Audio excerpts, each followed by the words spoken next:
Imagine you started working in 1740, before the United States existed, before the steam engine. You've worked every single year since, through every war, every depression, every economic revolution, right up to today, 2026. You still wouldn't have earned what the average S&P 500 CEO made last year.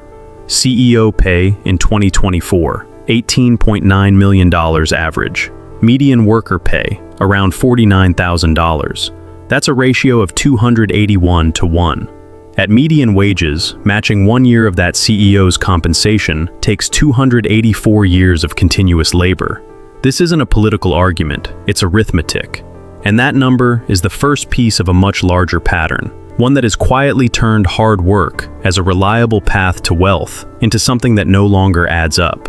Here's the assumption almost everyone is still operating under. If you work hard, stay consistent, and put in the hours, the system rewards you. That logic is behind every hustle culture post, every "I started from nothing" success story, every piece of career advice anyone's ever given you. But that assumption treats the relationship between effort and income as if it's still intact, as if the same rules that applied in 1970 still apply now. They don't. Three separate forces have each, in their own way, broken the math. When you look at them together, the conclusion is uncomfortable. To understand how we got here, you have to go back to 1965. In 1965, the CEO to worker pay ratio at large American firms sat at 21 to 1. Not equal, but within a range where effort could still move the needle. Someone in middle management could, over a career, close a meaningful portion of that gap through performance. By 2024, that ratio hit 632 to 1 at the 350 largest firms. Some companies are even more extreme. Lowe's, 659 to 1. Home Depot, 443 to 1. That's a 30-fold expansion of the gap over 6 decades. What drove it wasn't productivity. CEO pay tracked stock prices, not company performance. About 95% of executive compensation today comes from stock options and equity grants. Instruments that scale with market capitalization, not with how well the company runs or how hard anyone works. Workers at those same firms got 3 to 3.5% annual raises. CEOs got 6 to 7%. The gap doesn't just exist, it compounds. A worker's entire lifetime of labor, 40 years at $50,000 a year, generates around $2 million in total earnings.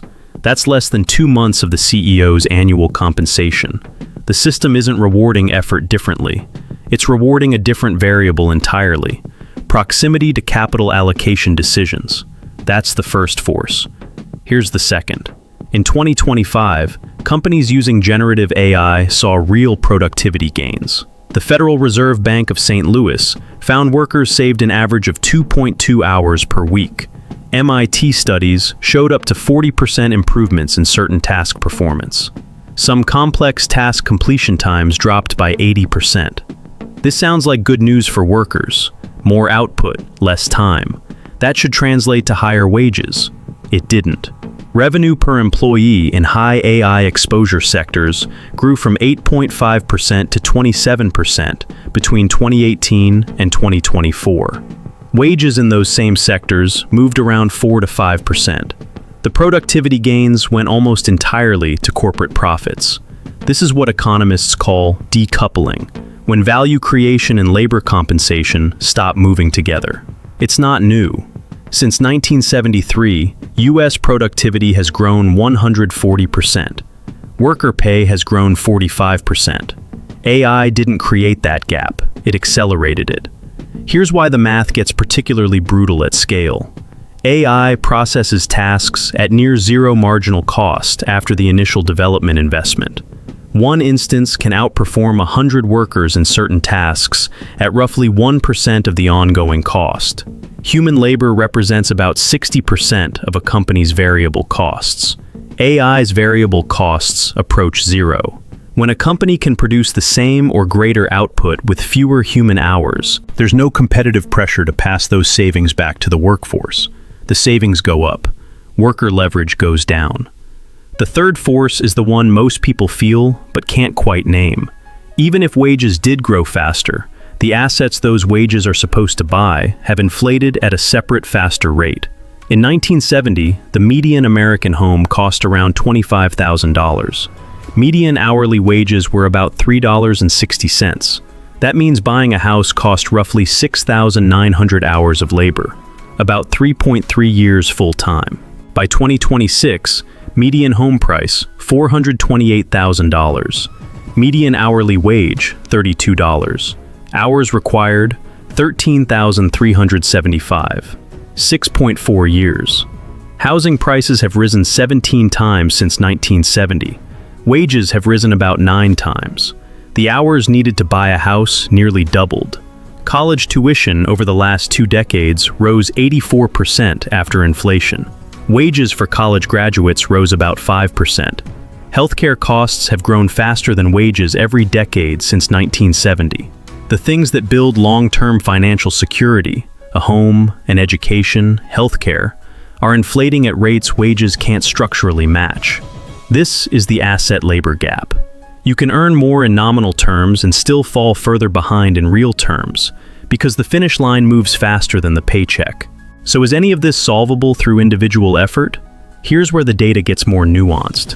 There are corners of the economy where effort still connects directly to income, and in some cases, connects strongly. Information security analysts earn $125,000 median, with 29% projected job growth through 2034. Elevator installers, $99,000 median, with top earners exceeding $150,000. Commercial electricians, $85,000 to $95,000, with wages rising 5 to 7% annually. These roles don't require 4-year degrees. They reward skill, certification, and showing up in markets where the labor supply is thin. Construction added 130,000 jobs in January 2026 alone.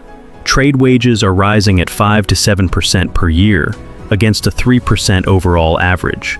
In these sectors, effort still scales. But look at what actually makes those fields work. It's not just hard work, it's scarcity. There aren't enough elevator technicians. There aren't enough commercial electricians. The labor supply is tight enough that workers retain real negotiating power. The moment that scarcity disappears, through automation, through a surge in apprenticeships, through anything that increases supply, the wages follow it down. Scarcity protected those wages, not effort. Here's what the math is telling us. Hard work was never the primary variable that determined wealth. It was always access to capital, to asset appreciation, to proximity to the people who make allocation decisions. For a period in the mid-20th century, wages tracked productivity closely enough that this distinction didn't matter much in practice. The system worked well enough that effort felt causal. That window closed. The pay ratio expanded 30-fold. AI captured productivity gains before they reached paychecks. Asset prices outran wages by nearly a factor of 2. 3 separate mechanisms, operating independently, converged on the same result. The link between input and output, between hours worked and wealth accumulated, has been structurally severed. Work hard and you'll get ahead isn't bad advice because people aren't trying hard enough. It's bad advice because it describes a system that no longer exists at scale. The trades workers earning $130,000 a year aren't proof the system works. They're the exception that explains the rule. Scarcity is now the last protection labor has. And scarcity, by definition, isn't available to everyone. The math doesn't care how early you wake up.